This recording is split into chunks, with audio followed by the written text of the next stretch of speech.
Let's bring in Tim Blair from the Daily Telegraph and Mark Nicholson from Stepmake Studios. They both join me from the great state of Victoria. Good to talk to you, blokes. Gentlemen. Things are changing in Victoria because, like any Labor government, the Allen government and old mate Daniel Andrews before her, they boosted the number of public servants, couldn't employ enough public servants, just like the Albanese Labor government federally. But Mark, now they're cutting them. Now she's going to cut public servants. Why this sudden introduction of rational economics? Mate, it must have been all those machetes that they were collecting, because she's just come out slicing and dicing today, ready to go. I do not believe it 1 minute, Chris, one bit. I think it's just as fake. I don't think they collected any machetes, which means they're not doing any of these cuts. These are just false spendings. They're just not spending. That's all they're not doing. But, apparently this report dropped in June, by the way. So they've had a couple of months just sitting on it, just, marking out the things that they don't want to do.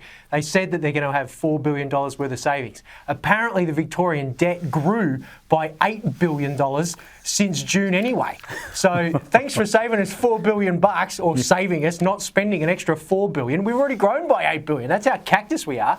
But hopefully that just means that the Allen government's seeing something that we might not be, which is that they might be sniffing a big defeat coming in the Victorian election, because otherwise they wouldn't be doing this. This is not Labor.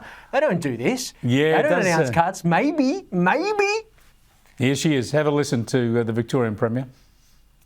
The actions and the responses to the Silver Report will deliver $4 billion in savings across the Victorian budget. And these are savings that means that we can continue to deliver those frontline services. The Victorian public sector is a strong professional group of people who come to work committed to deliver the services that the Victorian community rely on.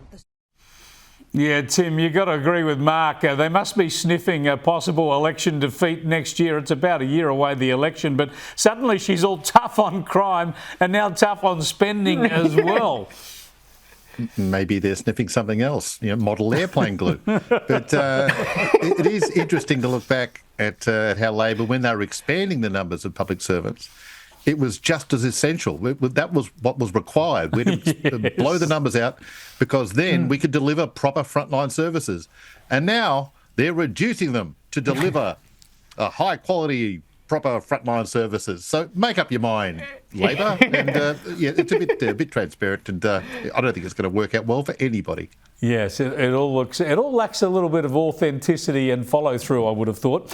Now let's go to local politics, and there's a council in New South Wales down there on the Victorian border in the Riverina district, running right up to the Murray, where they've decided to get rid of these rules that enforce people flying the Indigenous flag or having welcomes to country. Now, look, everybody thinks this stuff's overdone, Mark. Now, I'm all for the Indigenous flag where you want to fly it, where it's appropriate. I'm all for welcome to country when it's appropriate, but mandating them and forcing people to do this and having it ad nauseum is driving everyone nuts. So I would have thought that more councils should follow this lead. Well, otherwise you end up just like the city of Yarra, which don't just have, a couple of flags up. If you go there, they've got about 150 flags up. They're adding more every single week. So it's a slippery slope to the city of Yarra for these guys, and I think they can see that. And this is they're just cutting the virtue signalling budget. That's what they're doing, and that's what their community wants. And we give councils a bit of a hard time every week on this show.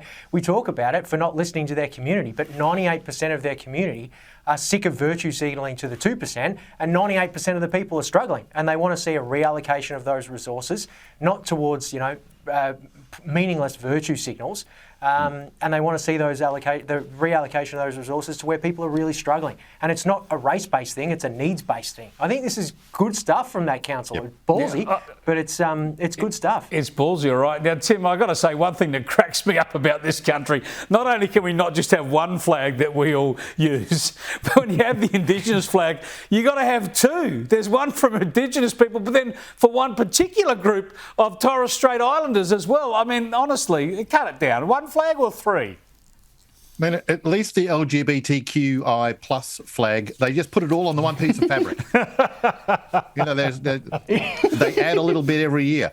But to what you were saying earlier, Chris, just a minute ago, I think you're right. These welcome to country ceremonies and to display the Indigenous flag, they have more power. Those moments and those ceremonies and those rituals, they have much more power when they're not mandated, when they're not official, when they're not bureaucratic. And I think if they want to actually expand on the platform here, let them develop organically instead of by enforcing them. And you might see people being much more welcoming to, for example, welcome to country ceremonies.